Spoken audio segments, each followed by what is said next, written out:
dari mana budaya kumpul mengumpul ini, tapi kalau kita lihat dari Natal pertama itu hanya gara-gara Natal malah Yusuf harus terpisah.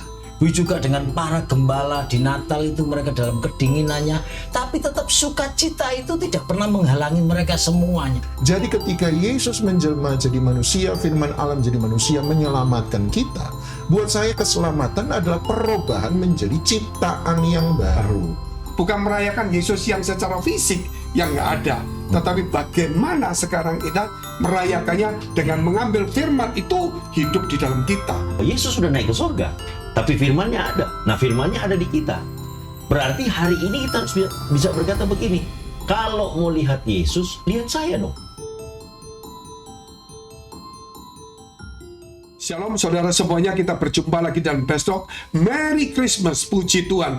Biar pada Natal situasi seperti ini tidak mengurangi makna Natal. Walaupun mungkin gedung gereja tidak dihiasi banyak gedung gereja yang besar itu separuh atau masih belum buka, namun orang melalui online, apa yang sudah dilakukan gereja-gereja yang boleh buka, saudara, tetaplah kita mengucap syukur karena perayaan Natal tidak bisa dihalangi oleh dengan adanya gedung yang ditutup. Karena Natal itu adalah urusan kita pribadi dengan Tuhan. Untuk mempercayai, biar pada Natal ini jangan lupa makna lebih dalam, yaitu mengampuni, saling memaafkan, dan kita mulai menjadi satu di dalam Kristus. Buat apa kita bertumbuh hebat? Buat apa kita bisa diselamatkan, tapi kita tidak pernah bersatu? Oleh sebab itu, jangan tercerai-berai. Jangan lagi kita berselisih, ayo kita bersatu, karena berkat akan dicurahkan, damai Natal, kasih Natal akan dicurahkan kepada kita. Oleh sebab itu, di sini ada para narasumber, yaitu Pendeta Roy Kelonto, Master Teologi dari Manado, dan juga ada Pendeta Doni Tatimo, yaitu Master Teologi juga, dan Pendeta Samuel Selamat, Master Teologi, juga Sarjana Psikologi. Nah saudara, kita akan membahas tentang Natal. Bapak-bapak sekalian semuanya, ada beberapa hal yang mau saya tanyakan dan teman-teman ingin tanya juga. Apakah setiap Natal waktu yang tepat untuk kumpul keluarga? Itu yang pertama. Padahal liburan dikurangi oleh pemerintah untuk apa? Menjaga penyebaran demi keselamatan kita bersama dan juga keselamatan bangsa dan negara. Silakan, apakah itu harus kumpul? Apakah kita kumpul tapi online gitu? Apakah kita nggak kumpul, kirim uang saja? Silakan. Saya mengingat peristiwa Natal yang pertama, teman-teman, Pak Fengki juga, bahwa bagaimana gara-gara harus menggenapi nubuat tentang Natal pertama ini, Yusuf itu malah harus berpisah dengan kerabat-kerabatnya yang di Nazaret itu.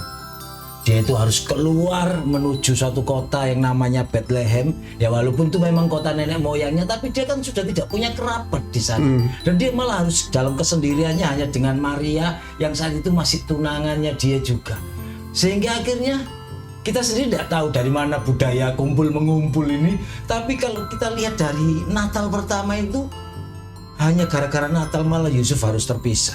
Begitu juga dengan para gembala di Natal itu, mereka dalam kedinginannya, tapi tetap sukacita itu tidak pernah menghalangi mereka semuanya. Walaupun tidak kumpul dengan sanak keluarga, walaupun tidak kumpul dengan banyak-banyak orang, walaupun harus kesendirian dan lain sebagainya, tetapi makna dan semangat Natal membuat hati ini menjadi hangat. Nah, saya pikir untuk juga mensukseskan program pemerintah untuk turut serta bahwa mencegah penyebaran COVID ini, buat kami, buat saya juga, saya anjurkan buat teman-teman, kalau boleh kumpulnya itu dikurangi, tapi uangnya aja yang dikumpulkan lalu dibagikan kepada yang membutuhkan. Itu mungkin seperti itu.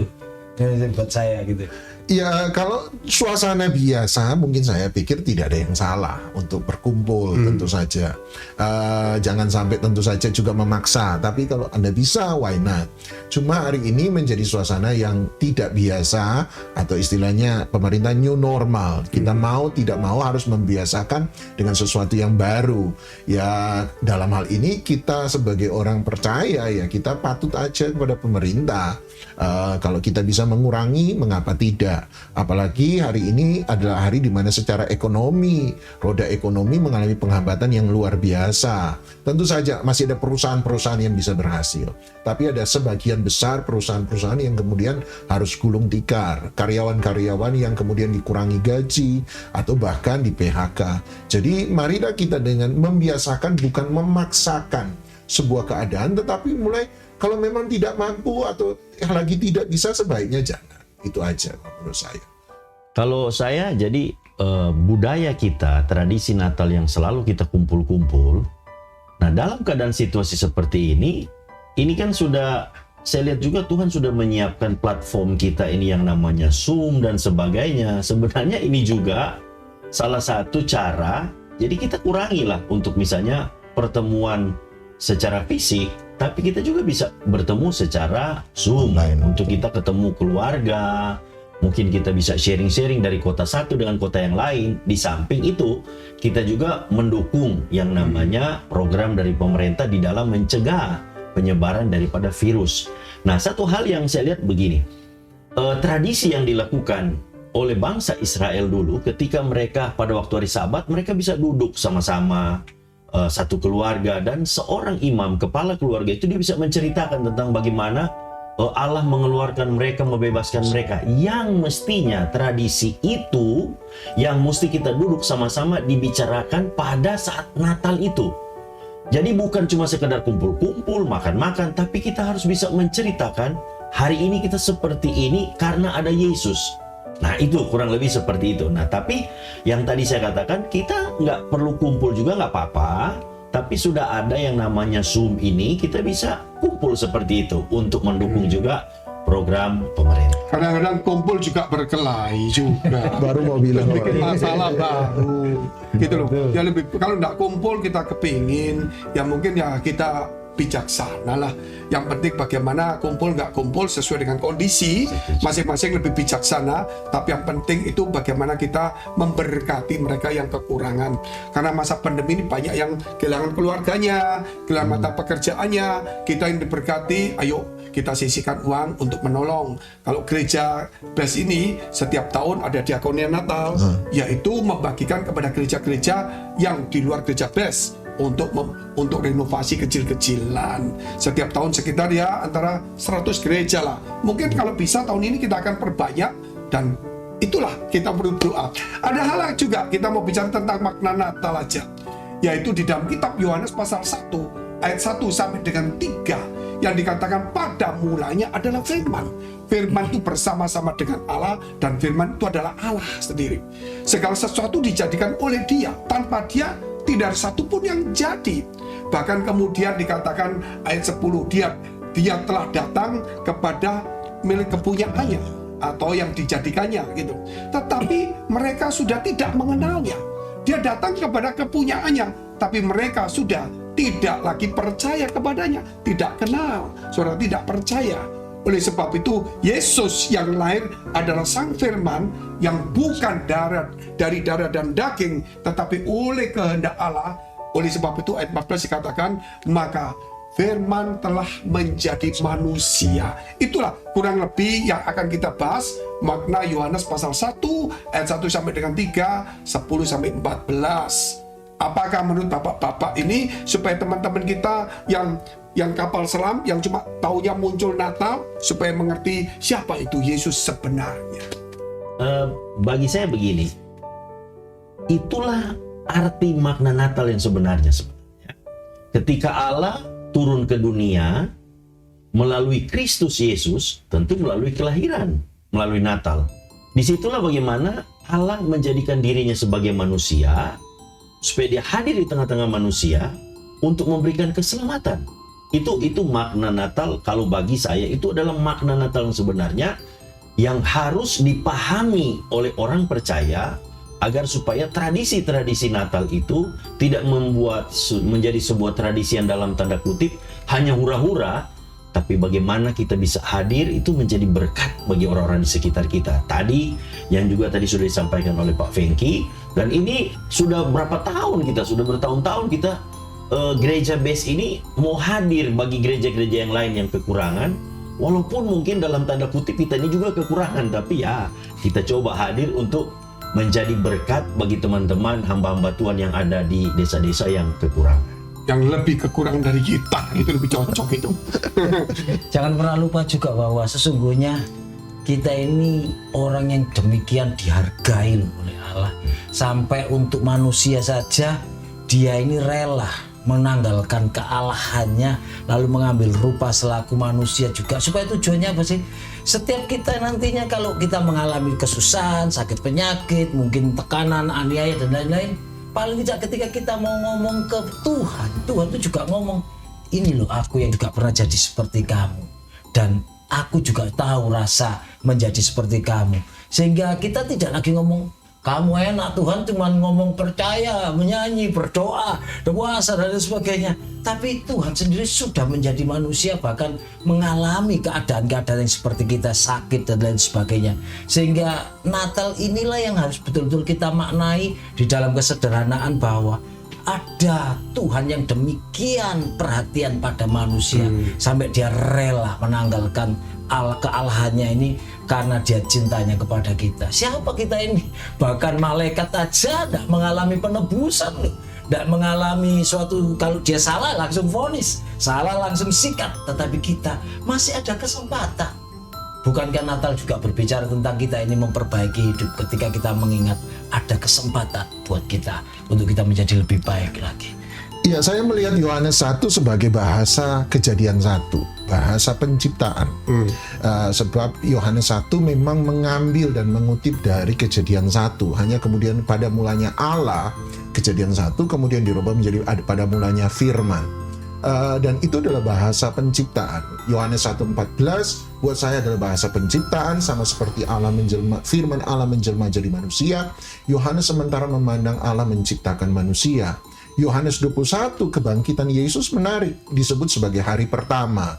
Padahal angka kebangkitan dalam simbol kebangkitan Alkitab kita angka 8. Tapi menariknya dia tidak menggunakan hari Minggu sebagai hari ke-8. Tetapi dia secara sengaja menggunakan hari pertama.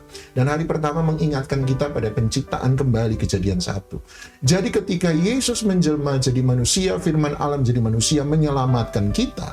Buat saya keselamatan adalah perubahan menjadi ciptaan yang baru.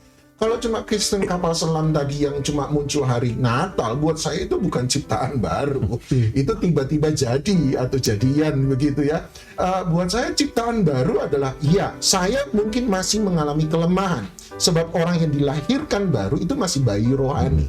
Kita harus mengakui dong, ada bayi rohani. Bayi rohani punya banyak kelemahan, masih butuh tergantung kepada orang lain yang lebih dewasa secara rohani untuk membawa dia pada jalan yang benar. Tapi lama-kelamaan, orang yang bertumbuh dalam rohani, ciptaan baru, itu mulai mengubah dari kelemahan menjadi kekuatan. Dia mulai mengubah hidupnya menjadi makin dewasa. Dan saya tidak bisa melihat bahwa orang yang hanya muncul saja di hari-hari Natal, dan saya curiga jangan-jangan motivasinya cuma buat senang-senang, itu bisa disebut sebagai ciptaan baru. Jadi Natal jangan diakhiri dengan Natal itu sendiri, tapi kelahiran Kristus di dalam kita, firman Allah yang jadi daging. Jadi firman jangan cuma bicara, Pak. Firman jangan cuma jadi slogan, Pak. Cuma muncul di media sosial kita, tapi mari dihidupi, biarlah jadi daging. Sebab itulah arti ciptaan baru. Dan itulah arti saya Yohanes 1 bagi saya. Betul, jadi Yohanes ini satu ini katakan Yesus telah datang di dunia ini, yang firman telah jadi manusia. Sekarang Yesus kan naik ke surga, orang sudah tidak lagi melihat Yesus.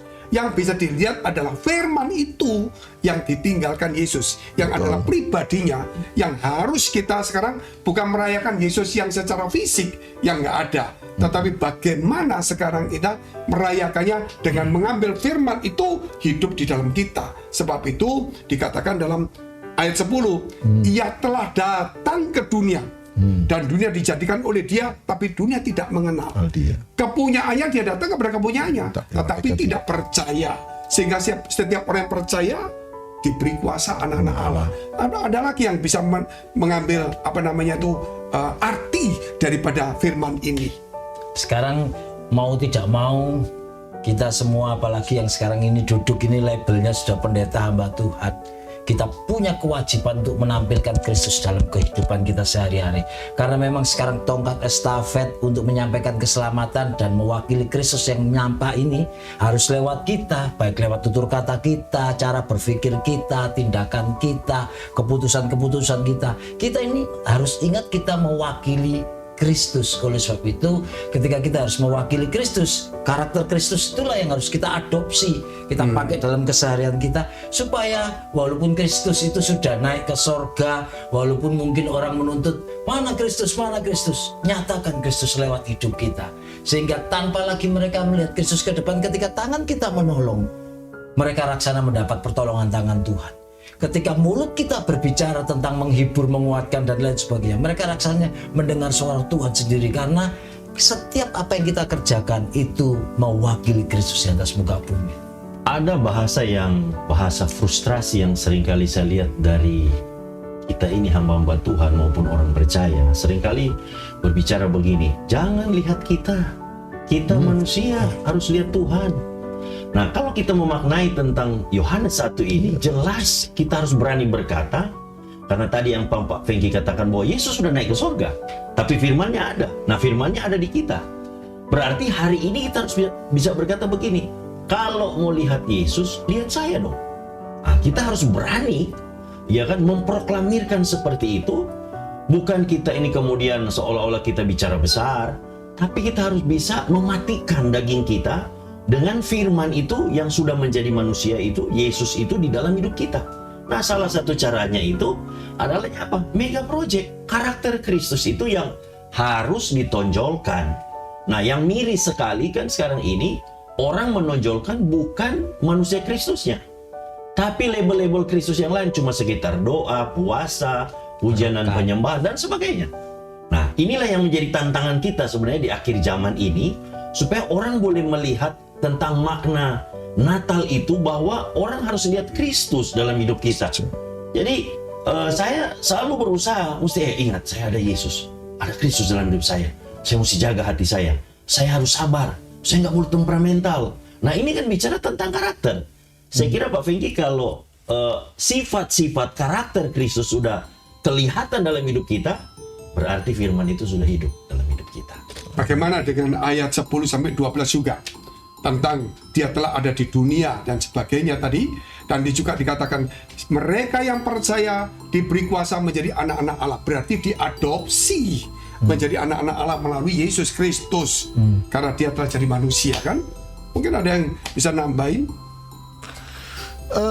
Buat saya adalah kembali lagi, kalau Yohanes 1 itu konsisten sebagai bahasa penciptaan, bahasa Kejadian 1, maka anak-anak Allah yang ada di situ harus konsisten juga dengan marilah kita menjadikan manusia menurut rupa dan gambar kita.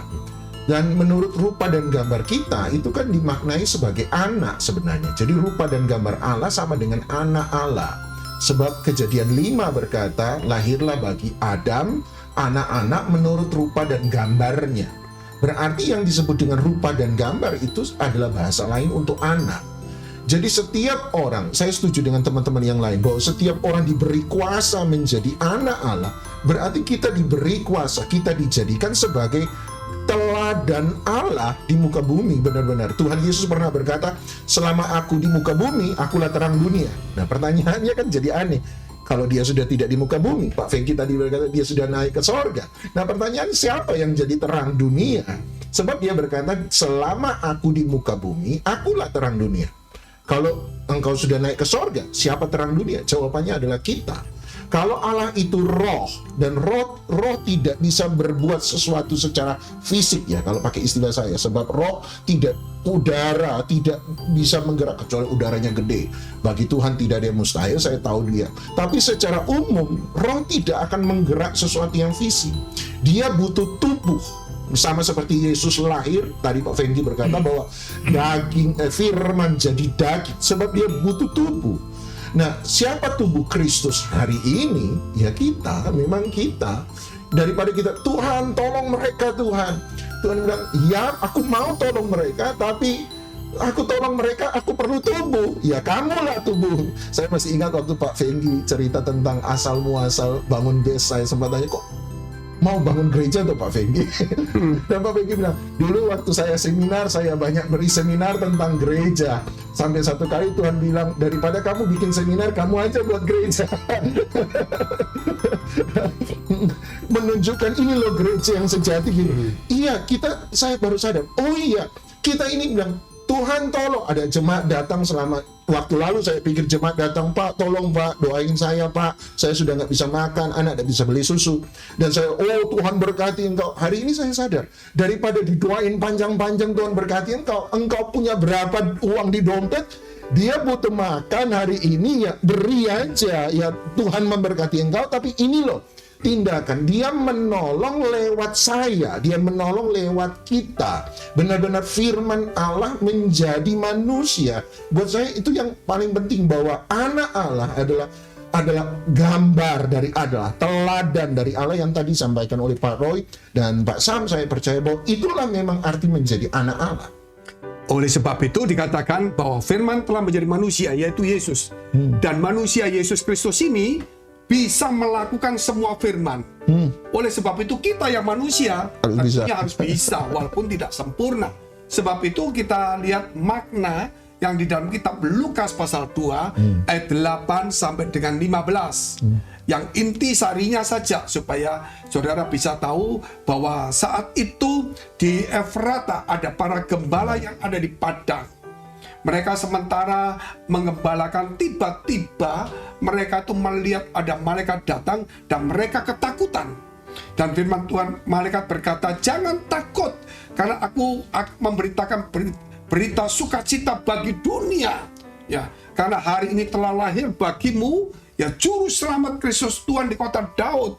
Inilah tandanya bagi kamu, yaitu ini sebagainya. Kemudian malaikat itu kembali ke surga sambil memuji Tuhan. Ternyata begitu banyak malaikat, mereka tuh naik ke surga semua sambil memuji Tuhan. Dan dikatakan berbagailah orang yang berkenan kepadanya. Maka para gembala itu pergi ke tempat apa yang dikatakan malaikat. Terkejut dia, benar apa yang dikatakan. Dan kemudian dikatakan Maria mendengar cerita itu, dia langsung menyimpan dalam hati. Dan para gembala pulang dengan sukacita. Saudara, makna Lukas pasal 2 ayat 8 sampai 15 boleh diberitahukan kepada teman-teman kita. Mungkin jangan takut, ada keselamatan gitu loh. Jadilah orang berkenan dan sebagainya, silakan. Kalau saya sih ini momentum ya, di dalam Lukas 2 tadi ayat 8 itu tentang satu kata yang saya mau tarik untuk di saat situasi seperti ini, kata jangan takut. Nah memang di dalam Alkitab kata jangan takut itu ada 365 kali disebutkan. Artinya sorga ingin mengingatkan bahwa setiap hari tidak boleh ada ketakutan. Nah pandemi ini membuat banyak orang ketakutan. Nah jadi makna hari ini bicara juga tentang kelahiran Yesus itu, yaitu supaya ketakutan kita ini kita serahkan kembali kepada Tuhan. Jadi tidak boleh kita hidup dalam ketakutan lagi. Kenapa tadi seperti apa yang dikatakan oleh Pak Sam, bahwa kita ini keselamatan sudah diberikan kepada kita. Dosa sudah ditebus, kita sudah dijadikan, tadi Pak Fenggi katakan, ini anak-anak Allah.